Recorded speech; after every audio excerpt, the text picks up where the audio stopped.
Good morning or afternoon.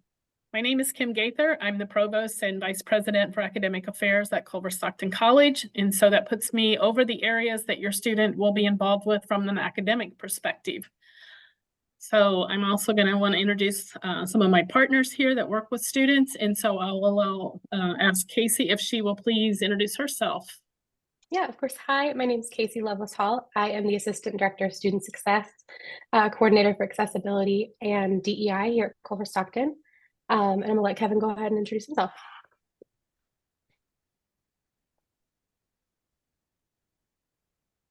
I'm working for you, Kevin. Do I need to hit something? Nope, just talk. Oh, okay. I'm Kevin Hillman. I'm the Associate Director of Student Success Program. We're going to talk to you about all of the wonderful features that we have to help you as a student at Culver-Stockton College. So thanks both Casey and Kevin. I'll start off here and cover a few things, and then I'm going to switch over and let them talk. Just to let you all know, what we're going to do today is really just talk about very high level items in the academic area, but we're all available throughout the summer. So if other questions come up, we're happy to have you reach out by email, by calling us and asking those questions so that you feel comfortable before your student starts as a full-time student here on the Hill. So first of all, just to talk about the calendar and how they start off, each of our students generally have 4 classes during the first 12 weeks of the semester. Some majors have some additional classes that are 1-hour classes, and so may end up with a 5th class, but generally they're going to be in about 12 to 13 hours during that first 12 weeks. And then the 3-week term starts after a break over the Thanksgiving week. And we always do that in the fall. So we ask the parents and the students to be respectful of the fact that they need to plan to be here through the Friday before the week of Thanksgiving and to not make plane reservations or other plans to leave early. And also to come back on time, because once the 3-week term starts, each day of those classes are super important. They last approximately 3 hours a day. And so it's a kind of the equivalent of an entire week of the 12-week in each day of the 3-week. So if a student doesn't come back for a day or two, they are significantly behind and put themselves at a real disadvantage to doing well in that class. And the 3-week, generally, that's where the grades are the best because it's only one class they have to focus on. They get a good relationship with their other students in the class and with their faculty member. So we just ask everyone to be really respectful of that time and being sure that they're here and present. The second thing I wanted to mention is that all of our first-year students will be enrolled in a course that we call the Wildcat Leadership Seminar. Similar to a first-year seminar at many other schools, we are going to focus a lot on leadership, but also service and civil engagement, trying to help everyone with the skills that are softer skills that our employers look for upon graduation.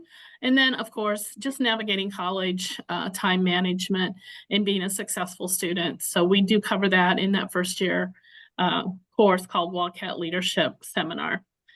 The other courses that your student will be taking will be probably a mix of general education coursework and then perhaps some from within their majors, and may also have some electives. They should be enrolled in 15 hours.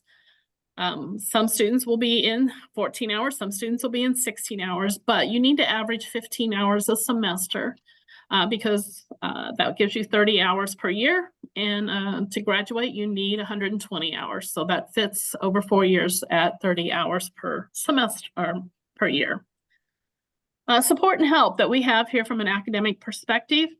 Academic advisors is one of the first levels of support for your student. Every student has an academic advisor. Most of those are in their major field, and they're there to help them with course selections, of course, each semester, but also to provide advice and counsel, whether or not they need to start looking for an internship at their sophomore year, all the kinds of things that we feel like are important that they hear from an academic perspective. We have student success services, and the 2 experts are sitting on this Zoom with me, and so I will allow them to speak about that. Other services, mental health counseling is available for free. on our campus, and students can schedule that. We also have some virtual care, which students who are more comfortable interacting over a computer, and then our virtual care also provides some in-person free counseling. So those are all a part of what we do to help the students who might be experiencing some concerns and help them navigating those in order to be successful as students. We also have a chaplain on campus who's available for guidance. And then, of course, they're teaching faculty. And those are folks that will hopefully become mentors, will become colleagues in a sense on their journey to get their educational degree. I guess the thing that we want you to know is everybody's here to help. And so we want them to seek that help and to not be afraid to ask anyone for help because that's what we are here to do. So the second thing I would say is encourage them to advocate for themselves. I know that some students want to call and say, I don't know how to do this, or I don't know how to do that, or I don't know who to talk to. They just need to ask those questions. No one knows everything for sure. So just encourage your student to start to stand up as an adult and ask for assistance in whatever that they do need to be successful. You'll probably need to remind your student, not everybody, but some folks will have to remind them that nobody's going to come shake them out of bed anymore. They're there as an adult once they enter a college. So, set that expectation from you, as we will also set that expectation that they have to get up and go to class every day. It's the key to being successful at college is to actually be a part of the classroom and to interact and to listen and to be present. So it's very important that you give them that expectation along with us. Encourage them to make wise and healthy choices so that they don't end up getting run down and tired and ill. Make sure that you're encouraging them to get enough sleep and to make good choices with their health. And again, don't step in and solve their problems if they do have a problem. If there's an issue in a class, they can talk directly to the professor. If they're uncomfortable with that, their syllabus will lay out who to talk to. It will tell them to go to the department chair, and that's what we want them to do. You're not going there to tattle. You're going to go talk to someone about an issue, maybe how a paper was graded, maybe whether or not a late work was accepted.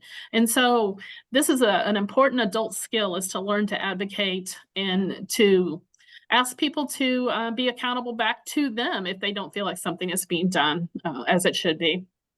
And it's a big issue for them, for their long-term success as a student and as eventually an adult in the workplace. So those are my comments. And so I'm going to switch back over to Casey and Kevin here. I think the only final thing that I want to add is you will hear this a lot, but whether or not we can even talk with you or share with you is going to be based on whether your student allows us. And you may not like that, and we may not like that, but the federal government mandates it, and that's called the FERPA Act, which is the Family Educational Rights and Privacy Act. And as a student, once they enter college, even if they're only 16 years old, they are considered to be protected under FERPA. And so your student must give us permissions by clicking a box on my Culver, and we'll teach them how to do that. But without that consent, we cannot talk to you about anything that's going on in their classroom, their absences, their grades, or even health issues. And the only way that does get waived if we feel there is a danger in some way to the student or their health. And so that's the only way we can get around that. So with that, I'll turn it over to Casey and Kevin. Thank you. Okay, Kevin Hillman back, just to give you a front page on Student Success Program. This is available to any student who comes into our school. And the whole purpose of our program is to remove any roadblocks that would keep a student from being successful.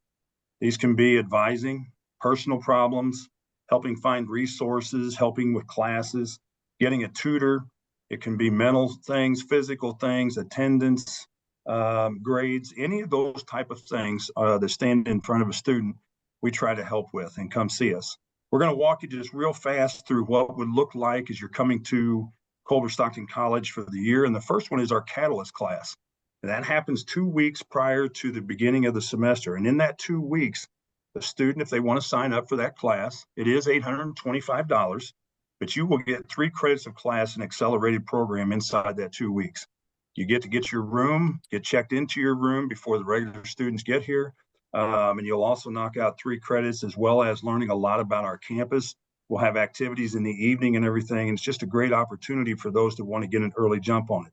I'm going to turn it over to Casey about accommodations. Of course, thank you. So another big part of my job too is the accommodation side of things. A lot of students come into college with a 504 plan or an IEP from high school.